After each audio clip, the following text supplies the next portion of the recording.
Oh, look, it's the Chicken Chaser! Chicken Chaser? What a stupid name! Oh, Fable.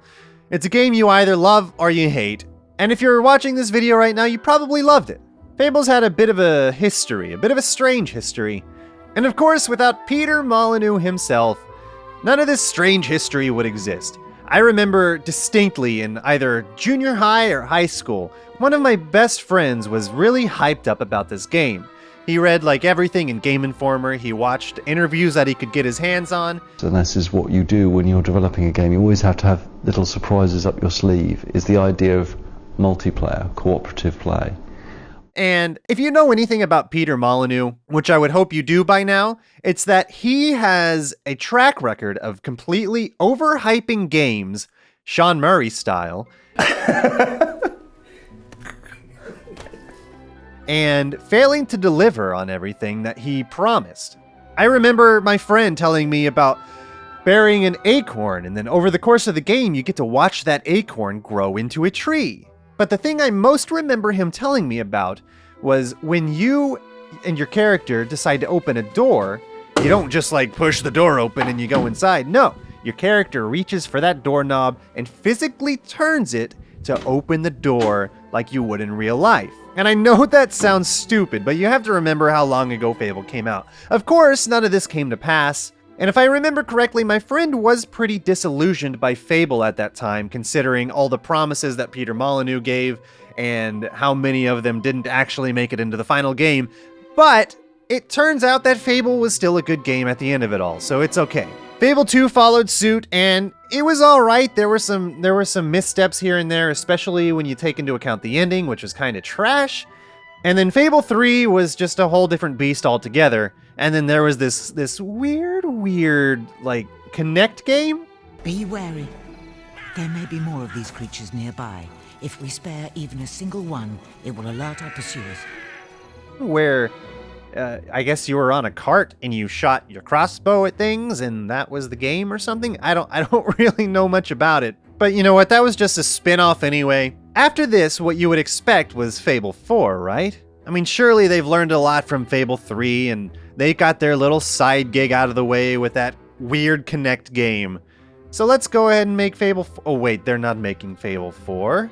They're making a game called Fable Legends. Whatever happened to that game? Fable Legends was supposed to be an asymmetrical multiplayer game, where 4 heroes could work together against a villain. I've always been fascinated by these asymmetric multiplayer games, and I think that this game had a lot of potential. Trailers came out, YouTubers covered it, and even though this wasn't the Fable game that anybody really wanted, it still seemed to be pretty interesting in my opinion. Because like I said, I really enjoy the idea of asymmetrical multiplayer. I love the idea of a villain trying to conspire against 4 heroes, all with different characters that have different abilities, all working towards the same goal. There's all sorts of interesting combinations and interesting interactions that you can have in this kind of setup. It's one of the reasons that I enjoy D&D so much. It's one of the reasons why I enjoyed Natural Selection and Natural Selection 2 for as long as I did when I was into those games. It's a big reason why The Hidden Source was my absolute favorite Half-Life 2 mod for like the longest time, and why I tried to revisit it on many occasions. Asymmetrical multiplayer is just a very, very interesting thing to me.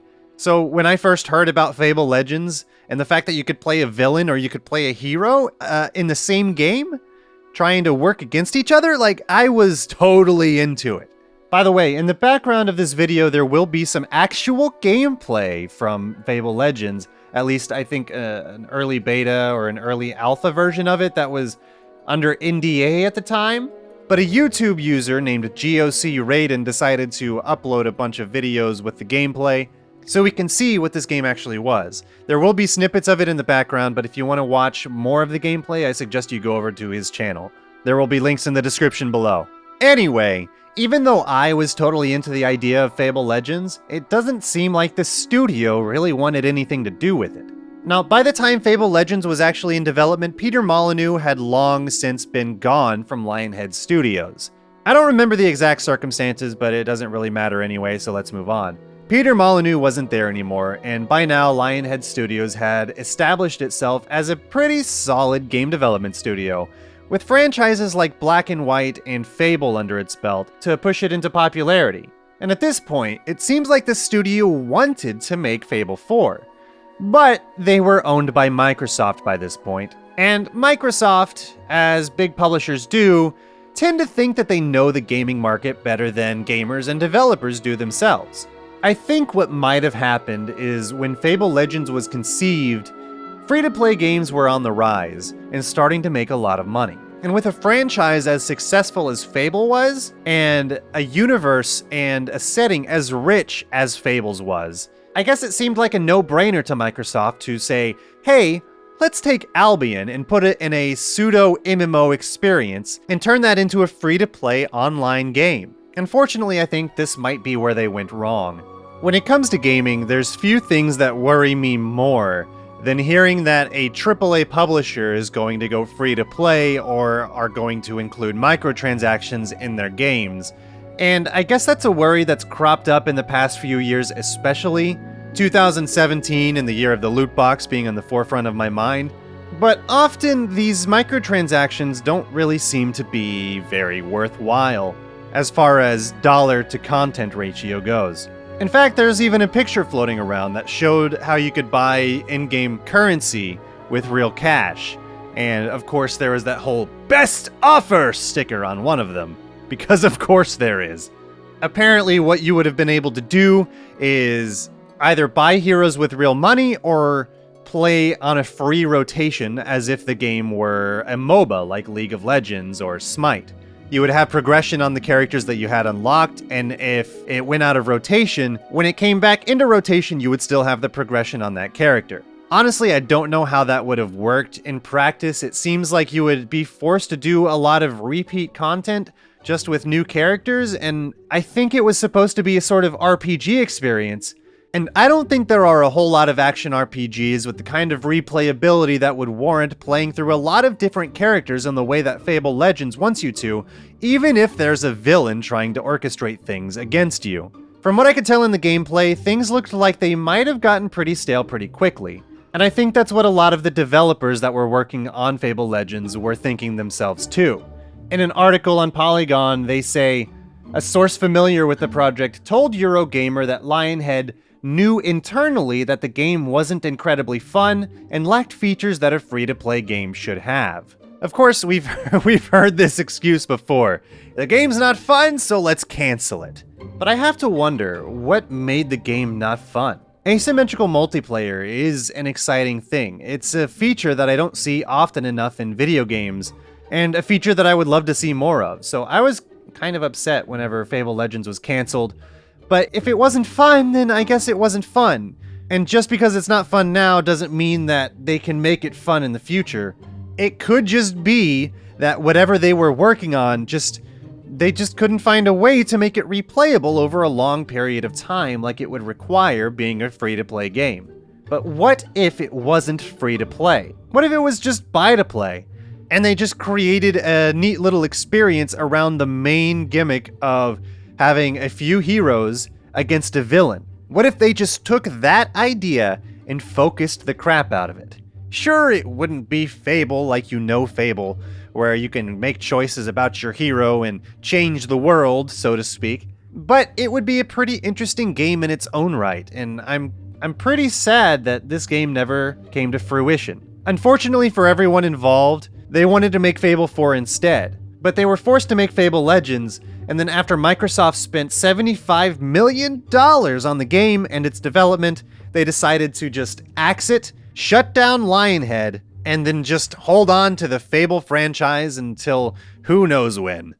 Of course, it's a tragedy that we all know too well by now. Unfortunately, we don't really know what's going to become of the Fable franchise. It's still in the hands of Microsoft, and there are currently rumors running around that Fable 4 is going to be created by the studio that made the Forza Horizon games. And yes, Forza is the franchise that has single microtransactions that cost over $100. Now, what that means for Fable 4, I don't know. But Microsoft really hasn't been a good boy when it comes to microtransactions, so I don't have my hopes up. And it's probably a good thing that Fable Legends was canceled, because who knows what kind of crazy, awful microtransactions we would have seen from Microsoft had it actually been released. They very well could have ended up running themselves into the ground with awful anti-consumer practices that we've come to see from other games. So, who knows? Is it a good thing that Fable Legends was canceled? I don't know. I would like to see more asymmetrical multiplayer games, but preferably I would like to see them not in the hands of one of these AAA giants that want so desperately to claw all of our money out of our wallets. So while I was pretty excited for it, I am kind of glad that it died a quick death before it ever came out, rather than being released and dying a slow, painful death due to whatever Microsoft did to it, or how unfun it might have been. But what about you? What did you think of Fable Legends? Were you looking forward to it? Were you glad it was canceled considering how riddled with microtransactions it might have been? Let me know in the comment section below. And while you're down there, let me know what your favorite asymmetrical multiplayer game is. Not so I could play it, I just like having these discussions and discovering what other people enjoyed and kind of why, you know? Maybe you can help somebody else discover one of their new favorite games. Anyway, that's going to be it for this video. Hope you enjoyed it, and I'll see you next time. Bye-bye.